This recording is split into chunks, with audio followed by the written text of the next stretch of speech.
Mais maintenant, est-ce que on va dire que les présidents africains qui sont là au pouvoir actuellement n'ont rien fait? Non. Est-ce que tu es capable de le faire? Je dis pas qu'ils n'ont rien fait. Est-ce qu'ils ont fait suffisamment pour toi? Pas non. assez. Ok. Moi, je suis exigeant. Dans ce cas, donc, qu'est-ce qu'on fait? On s'assoit sur un plateau en plein Paris pour dire que ils n'ont pas assez de vision. Par exemple, si vous signez un contrat avec SNCF pour construire des trains, qui bénéficie de ça? C'est la France. C'est la France, donc du coup vous êtes perdant. Est-ce que tu as une entreprise sénégalaise qui est capable de construire des trains? Pourquoi ils ne créent pas une entreprise sénégalaise avec Tu vois qu'on est dans beaucoup de questions. Non, mais quand je regarde ce que la diaspora souhaite faire en Afrique, moi je rigole. Les gens veulent faire l'agriculture, ils veulent faire l'immobilier. Moi, c'est pour ça que je laisse les gens allez-y dans l'immobilier. Quand moi je vais arriver dans l'énergie, c'est un marché encore plus grand. Exactement. Parce que l'énergie, c'est vital. Je suis d'accord avec toi quand tu dis que l'agriculture, tu rigoles parce qu'au final, les problèmes de base resteront toujours. Demain, j'ai pas d'électricité, je m'en fous, mais si j'ai pas mangé, c'est un réel problème pour moi. Parce que si t'as pas d'électricité, tu manges pas aussi. Pourquoi? Si, ça dépend. Mais attends, mes parents avant faisaient comment sans de choses? Oui, mais là, on n'est plus le même nombre qu'avant. On est d'accord, mais il faut pas dire que l'agriculture n'est pas importante. C'est une réalité. Les gens. Il y a un truc que moi je vais dire. Attends, je vais terminer. Les gens sont La peur apeurés. tue le génie. Non, mais attends. Non, c'est ce que tu dis, mais je t'explique donc pourquoi est-ce que ça arrive. Attends, quel autre? Donc au final, il faut un début. Mais dans ce cas de ça au Cameroun, tu commences le début, on va te suivre. Moi, tu t'appelles comment? Moi, c'est Vladimir. Vladimir. Oui. Là, tu fais des émissions ici en Europe. Non, là, c'est ma deuxième fois. Ok, mais est-ce que le même discours que tu as ici, tu peux le tenir au Cameroun? Si je peux le faire. Frère. D'accord. Ouais, Bah, moi, je peux. non, mais...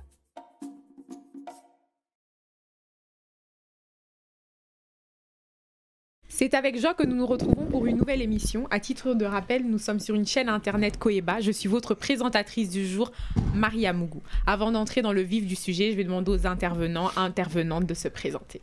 On commence par qui? Norodam. Oh, toujours. Vas-y, ma belle. Je sais pas. Voilà, donc bonjour à tout le monde. Moi, c'est Miss Siva Pérez, ou encore la périsocratie des réseaux sociaux. Donc, je suis étudiante en sciences politiques. Je pense que je vais donner juste cette casquette-là, c'est mieux. Maestro. Après, moi, je suis conférencier et je suis panafricain. Enchanté, maestro. Moi, c'est Vladimir, Camerounais. Je travaille dans le bâtiment. CVC, plomberie. Enchanté à tous. Notre Ibrahim. chroniqueur. Non, Ibrahim, 21 ans, africain, et puis voilà, c'est tout, un étudiant dans le domaine de l'énergie. Nous allons parler de la zone CFA, mais de l'Afrique aussi. Elle est au cœur des enjeux géopolitiques face au changement de l'ordre mondial. On voit la Russie, on voit la France, on voit les États-Unis d'un côté. Et je vais vous donner des points pour vous éclaircir et pour que vous puissiez chacun donner votre avis. On va commencer par les productions, nos ressources. La Côte d'Ivoire a le cacao, le Cameroun aussi a le cacao. La Côte d'Ivoire d'ailleurs est premier en Afrique, 5e mondial. On va aussi avoir l'huile de palme avec le Cameroun. Encore une fois, la Côte d'Ivoire, le Nigeria, le caoutchouc, la Côte d'Ivoire. On a même le pétrole. Et dans le pétrole, il y a le Cameroun, il y a le Soudan, il y a l'Afrique du Sud. On va avoir le Mali dans l'or et l'argent. Et aussi le Burkina Faso avec le coton. Le Mali aussi avec le coton. Le Mali aussi avec le coton. Mais après, c'est vrai que comme tout ce que vous avez dit là, on a ça au Congo. Ah non, c'est au Congo, mais comme on disait là, non mais il y a... Tout ce que vous avez dit là, on a ça au Congo. Non, c'est au Congo. En fait, j'allais finir par les minerais au Congo. J'allais dire les minerais au Congo. Parce que je disais ça en fonction des classements en fait. Et vu que le Cameroun arrivait souvent plus en tête. Hein, c'est des faux classements. Bon, en tout cas, c'est ce qui est donné. Oui, parce qu'il y en a... Par la Banque mondiale. Plié, donc, Mais j'allais finir par les minerais en RDC. La Banque mondiale. Ouais, c'est... Pourquoi, malgré toutes ces productions, l'Afrique peine à s'insérer dans la sphère géopolitique en tant que leader mondial dans les productions, à imposer ses tarifs, à imposer ses prix? Qui veut se lancer? Après, pour imposer ses prix, il faut avoir des leaders forts. Est-ce que l'Afrique a des leaders forts? Je pense que non. On a vu un groupe de présidents aller en Ukraine alors que l'Afrique est en train de brûler. Je me pose beaucoup de questions sur comment ces populations peuvent accepter que leur président ait de faire une mascarade en Ukraine. Bon, on avait eu ça aussi en France quand il y a eu les attentats en France. Ça prouve simplement qu'ils n'ont pas les compétences. Ils sont souvent nommés. Et du coup, si vous n'avez pas de leader fort, vous ne pouvez pas imposer vos prix. Et aussi, en Afrique, on produit, mais ce n'est pas nous-mêmes qui fixons nos prix pour l'importer. Là, déjà, c'est un gros problème. Donc, on se tue à la tâche, mais ce sont les Européens, eux, qui vont dire ton sac de café va coûter, c'est pas moi, 5 000 francs, 10 000 francs. C'est pas sérieux. On doit aussi avoir des politiciens qui vont dire, bah, tiens, nous, on fixe nos prix en fonction du marché, et c'est nous qui devons décider de comment on va vendre le café, le coton, tout ça. Mais c'est pourquoi c'est toujours des Européens qui vont nous dire tu produis ton café, mais c'est moi qui fixe le prix. Qu'est-ce que tu en penses, Missiva? Parce que c'est nous qui les avons, d'une certaine manière. Comment on n'arrive pas à faire comme l'Arabie Saoudite avec le pétrole? Quand ils sont parfois pas contents, ils décident de casser les prix, ainsi de suite. Alors, premièrement, est-ce qu'on a conscience de nos richesses, de l'importance de nos richesses? Beaucoup n'ont pas conscience. Parce qu'on produit aussi beaucoup de choses qu'on n'utilise pas nous-mêmes. Je dis souvent, on produit beaucoup de cacao au Cameroun. Combien de Camerounais mangent du chocolat? Exact. Les enfants suisses mangent du chocolat. En fait, on vend des choses dont on ne connaît même pas la valeur. Donc, quand tu ne connais pas la valeur de ce que tu vends, forcément, tu ne le mets pas au prix auquel il devrait être. Est-ce que c'est simplement un problème politique? C'est pas que politique. Non et oui. Parce qu'en fait, est-ce que les politiciens... Je pense que moi, je sors du postulat selon lequel tous les politiciens n'aiment pas l'Afrique, tous les politiciens ne veulent pas que l'Afrique avance. Ça, c'est aussi faux. Je pense qu'il y a des présidents qui ont envie de faire développer leur pays. Comme quel président? Il y en a certainement. Il n'y a pas de nom. Ouais, des noms. Parce que ceux qui nous suivent, ils ont besoin aussi de savoir. Alassane Ouattara avec le cacao a réussi à faire qu'il soit promis en Côte d'Ivoire. T'as dit qui? Alassane Ouattara avec le cacao. C'est qu'il y a forcément des politiciens qui ont envie de faire évoluer leur pays. Maintenant, est-ce qu'il n'y a pas un plafond de verre qui est fixé par je ne sais pas qui? Je pense que si, quand même. Donc déjà, premièrement, il faut d'abord connaître l'importance de ce qu'on vend, de ce qu'on a sur nos terres. Il faut ensuite essayer de s'unir globalement. Parce que si, par exemple, moi, le Cameroun, je dis je vends le cacao à 5 francs. Toi, à la Côte d'Ivoire, tu dis que tu vends le cacao à 2 francs. Forcément, on viendra acheter chez toi. Mais ils ont essayé la Côte d'Ivoire, on doit s'unir pour fixer un prix commun. Qu'est-ce que tu en penses, vas-y, Ibrahim? Avait essayé, ça n'a pas marché. Maintenant, moi, ce que je veux dire, et je rejoins Maestro, il n'y a aucun leadership et aucune vision au plus haut de nos appareils d'État. On prend l'exemple du Sénégal, on parle de Macky Sall. Si tu essayes de chercher la vision du Sénégal qu'a Macky Sall, tu n'en trouves pas parce qu'il n'en a aucune. Comme il a dit, quand tu es nommé, tu ne peux pas avoir une vision parce que c'est celui qui te nomme qui a la vision. Il a une vision française. Une vision française du Sénégal. Après, moi je pense pas avec ça parce que sur le terrain, quand on regarde les chiffres de Macky Sall, je peux dire que son bilan quand même n'est pas... Qui les a produits, les chiffres? Son bilan n'est pas défavorable. Non, laissons parler Missiva parce que je vais rejoindre ça. Il y a un qui l'a dit, il a quand même fait évoluer le Sénégal. Aujourd'hui, c'est considéré un peu comme... Le problème, c'est que laissez-la finir, s'il vous plaît. Allez-y. Nos pays sont assez compliqués, assez complexes. Attends, il faut qu'on se le dise, nos pays sont assez complexes. On ne règle pas le problème du Sénégal ou du Cameroun en 2 jours. Moi, j'ai jamais dit ça. Continue, ma belle. Maintenant, ensuite, j'aimerais dire aussi, il ne faut pas qu'on peigne tout en noir ou en blanc. Macky Sall n'a peut-être pas changé le Sénégal comme vous l'aurez attendu, mais il a quand même fait des choses. Il a quand même fait des choses. Il a apporté son bilan économique est plutôt positif. Tu peux regarder les chiffres. Après, le bilan de Macky Sall 5% de plus d'ailleurs sur des investissements sénégalais ou des investissements extérieurs. Voilà. Mais les investissements étrangers, est-ce que ça n'apporte pas la richesse? Qu'est-ce que tu en penses? Par exemple, si vous signez un contrat avec SNCF pour construire des trains, qui bénéficie de ça? C'est la France. C'est la France, donc du coup vous êtes perdant. Est-ce que tu as une entreprise sénégalaise qui est capable de construire des trains? Pourquoi il ne crée pas une entreprise sénégalaise avec Tu vois qu'on est dans beaucoup de questions. Non, mais il faut créer. Regardons l'Ouganda. On a des ingénieurs, mais ils sont où? Non, attends, regarde, l'Ouganda. Ils ont découvert du pétrole, non? Museveni, il a fait quoi? Dis-moi. Il a dit, Total, vous venez, mais qu'est-ce que vous venez? Vous venez sur 100 ans et vous formez des ingénieurs. C'est comme ça qu'on fait pour avoir des transfert de compétences. Effectivement, ça... Les Chinois l'ont fait, Museveni, il est en train de le faire. Et aussi, je crois que c'est au Burkina que justement le président est en train d'imposer à tous les miniers, tous ceux qui viennent en tout cas exploiter les minerais, doivent justement construire des routes, apporter l'électricité, les infrastructures et tout. Oui, ça, je suis d'accord avec ça. Ça, il faut aussi une vision qui puisse accompagner ça. Mais maintenant, est-ce qu'on va dire que les présidents africains qui sont là au pouvoir actuellement n'ont rien fait? Non. Est-ce que tu es capable de le faire? Je dis pas qu'ils n'ont rien fait. Est-ce qu'ils ont fait suffisamment pour toi? Pas non. assez. Ok. Moi, je suis exigeant. Dans ce cas, donc, qu'est-ce qu'on fait? On s'assoit sur un plateau en plein Paris pour dire que ils n'ont pas assez de vision? Regarde, moi, pour ma part, moi j'étudie dans le domaine de l'énergie. Et quand je regarde ce que la diaspora souhaite faire en Afrique, moi je rigole. Les gens veulent faire l'agriculture, ils veulent faire l'immobilier. Moi, c'est pour ça que je laisse les gens allez-y dans l'immobilier. Quand moi je vais arriver dans l'énergie, c'est un marché encore plus grand. Exactement. Parce que l'énergie, c'est vital. Tu regardes tous les pays, le domaine où vraiment ils sont souverains à 100%, c'est l'énergie. Je connais aucun pays qui est, à part l'Europe, et encore c'est dans des moindres mesures, puisqu'ils ont investi dans le nucléaire, qui est dépendant de son énergie vis-à-vis d'un autre État.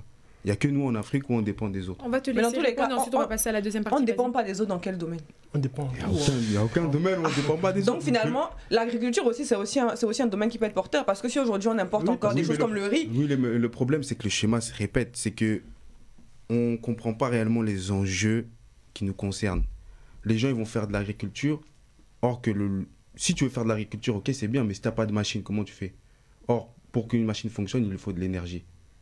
En fait, tout est lié en fait. Mais en fait, c'est ce que j'allais dire. Et justement, moi, je suis pas d'accord avec toi quand tu dis que l'agriculture, tu rigoles, parce qu'au final, les problèmes de base resteront toujours. Demain, j'ai pas d'électricité, je m'en fous, mais si j'ai pas mangé, c'est un réel problème pour moi. Si t'as pas d'électricité, tu manges pas aussi. Pourquoi? Ça dépend.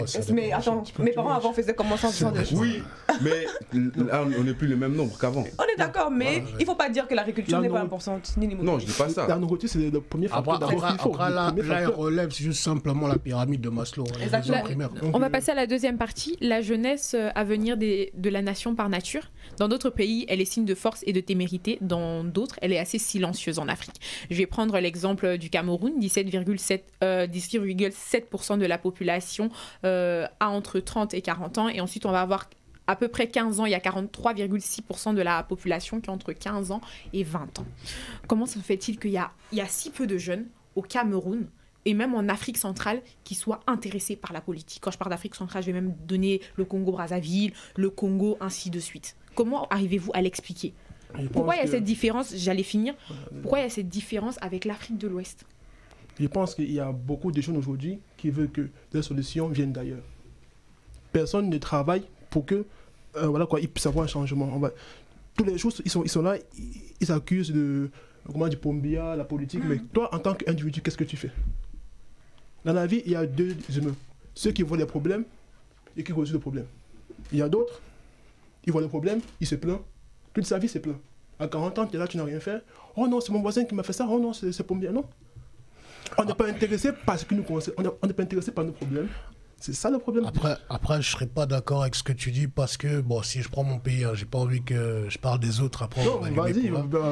Je parle du principe, par exemple, au Congo, ce qui a abruti la population, c'est les églises et les politiciens. Ça aussi, c'est pour ça que je dis aujourd'hui, on a une société qui est très divertissante.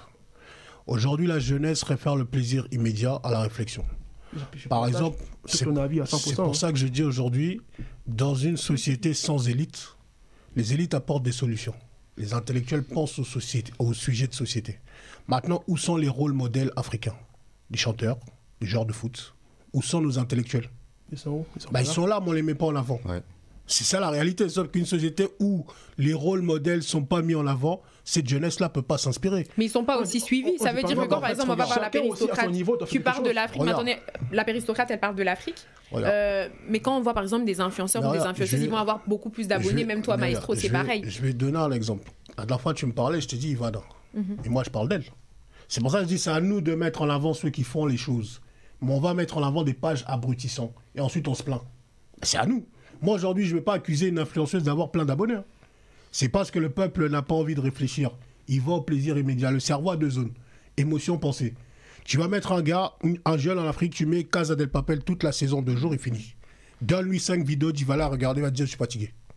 C'est parce qu'il n'a pas envie de réfléchir. Justement, et c'est ce que moi j'ai dit, c'est que l'homme africain n'est pas conscient de ses problèmes, en fait. Attends, on est plus dans le plaisir. Je suis pas d'accord avec ça. Premièrement, j'ai envie de dire, moi je dis toujours, il faut avoir une vision. Quand on parle de l'Afrique, déjà, il faut avoir un peu de recul. Parce que premièrement, on est à l'extérieur. On n'a pas une vision interne. Dire que les Africains ne s'intéressent pas à la politique, c'est faux. Les Africains s'intéressent à la politique. Moi, au Cameroun, je ne vais pas parler de l'Afrique parce que je n'ai pas toute l'Afrique, mais là, au Cameroun, les gens sont intéressés par la politique. Mais seulement, parler de politique au Cameroun, c'est aussi risqué. Tu es assis au Cameroun, toi tu es assis en France, tu peux dire ce que tu veux. Demain, tu sais que tu vas toujours être là. Mais il y a des gens qui vont te dire, mon frère, ma famille compte sur moi. Une Prado avait dû me suivre dans la rue parce que j'ai dit un truc sur la politique. Donc il faut comprendre que les gens aussi, ils se disent, est-ce que ça en vaut vraiment la peine? Parce que quand on a des personnes comme... Quand on te dit que Oumniobé, il a fait la politique, il est mort. Toi même, tu as envie de faire la politique après ça. C'est une réalité. Les gens... Il y a un truc que moi je veux dire. Attends, je vais terminer. Les gens sont apeurés. Tu de génie. Non, mais attends. C'est ce que tu dis. Mais je t'explique donc pourquoi est-ce que ça arrive. Attends qu'elle finisse. Les gens ont peur, premièrement. Deuxièmement, est-ce qu'il y a un réel intérêt? Parce que les gens se disent aussi, ok, je vais dire demain que retrouvons-nous à 16h au boulevard du 20 mai, on fait une marche. Qui va les suivre? Donc tu veux que qui aille sacrifier pour les autres? Il faut toujours donc au final, il faut un début. Mais dans ce cas de ça au Cameroun, tu commences le début, on va te suivre. Après, tu t'appelles comment? Moi, c'est Vladimir. Vladimir. Oui. Là, tu fais des émissions ici en Europe. Non, là, c'est ma deuxième fois. Ok, mais est-ce que le même discours que tu as ici, tu peux le tenir au Cameroun? Si, je peux le faire. D'accord. Non, même pas que. En fait, moi, j'ai même pas envie qu'on soit dans une psychose de se dire qu'on va mourir. Mais la réalité, c'est que. Je vais partir. Ma troisième partie va vous permettre de rebondir mieux. Vas-y, Maestro. Le discours que je tiens en Europe, c'est pas le même discours que je tiens au Congo. Je dois m'adapter à l'écosystème.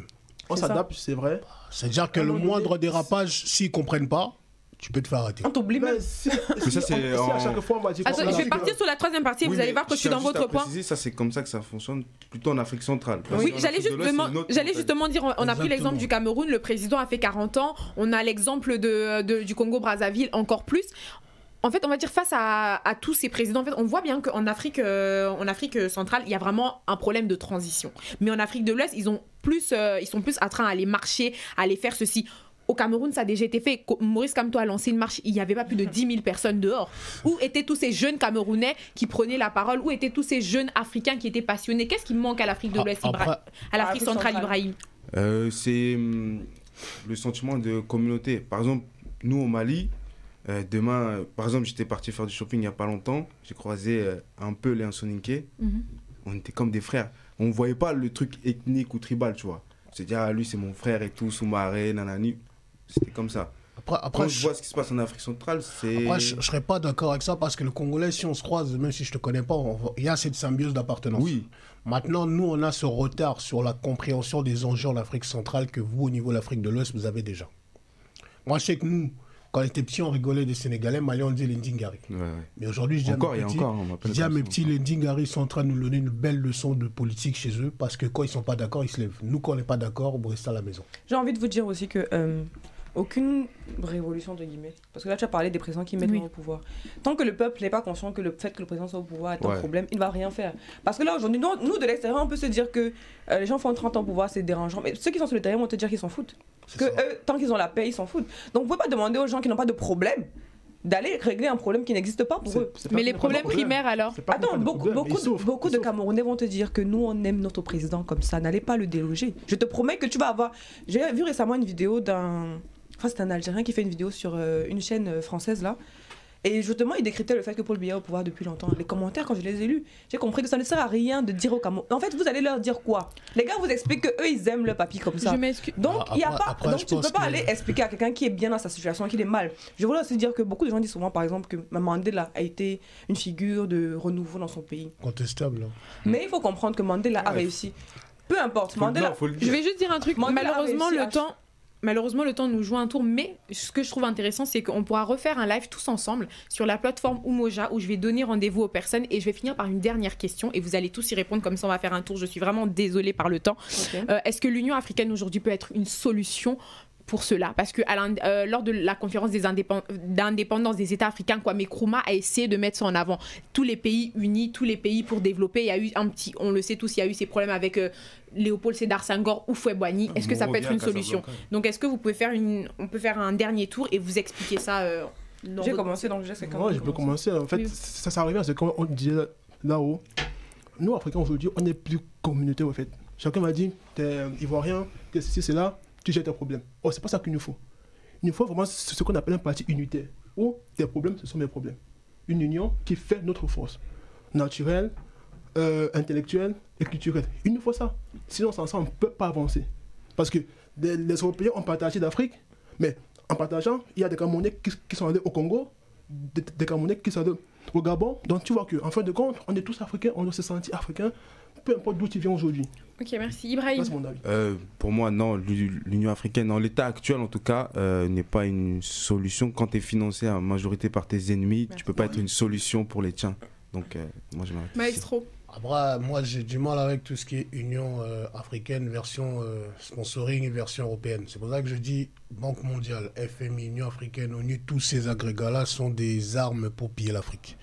Maintenant, celui qui te finance te fait sauter, te fait danser. Donc c'est l'Union européenne qui finance. Les mêmes qui dirigent, les mêmes qui dansent. Quand il parle d'union, on change de plan. Vas-y, Ivana. C'est typiquement africain, quoi. Moi, je vais les rejoindre. Pour moi, l'Union africaine aujourd'hui, c'est pas vraiment la solution. Ce qui pourrait être viable. Le problème aussi, c'est que l'Union africaine, c'est 54 pays qui sont... en tout cas, ceux qui ont intégré. C'est 54 pays différents qui ont des problèmes différents, des réalités différentes. Donc il faudrait d'abord déjà créer des unions au niveau local, comme la CEMAC existe, comme la CEDEAO. Maintenant, est-ce qu'ils arrivent à avoir des résultats? Dès lors qu'ils auront des résultats au niveau local et régional, là, on pourra parler de l'Union africaine. Le problème, c'est qu'on a voulu faire exactement comme l'Union européenne, mais sans avoir l'histoire de l'Union européenne. On n'a pas l'histoire. Il faut quand même comprendre qu'au départ, l'Union européenne, c'était d'abord l'Allemagne, la France et l'Angleterre. Après, donc, ils ont commencé à rajouter des pays. Chaque année, ça s'agrandit. Mais nous, on veut faire un truc directement, alors qu'on n'a pas l'histoire des autres. Donc, il faut d'abord comprendre nos réalités et pouvoir s'adapter. Après, on ne veut pas faire. Hein. C'est plutôt eux qui nous taillent sur mesure un projet. Merci aux intervenants, merci aux intervenantes. J'espère que nous allons refaire ce débat de manière plus accentuée. Merci aux téléspectateurs de nous avoir suivis et de nous suivre tout le temps. Nous nous retrouvons très prochainement pour une nouvelle émission sur Koyeba.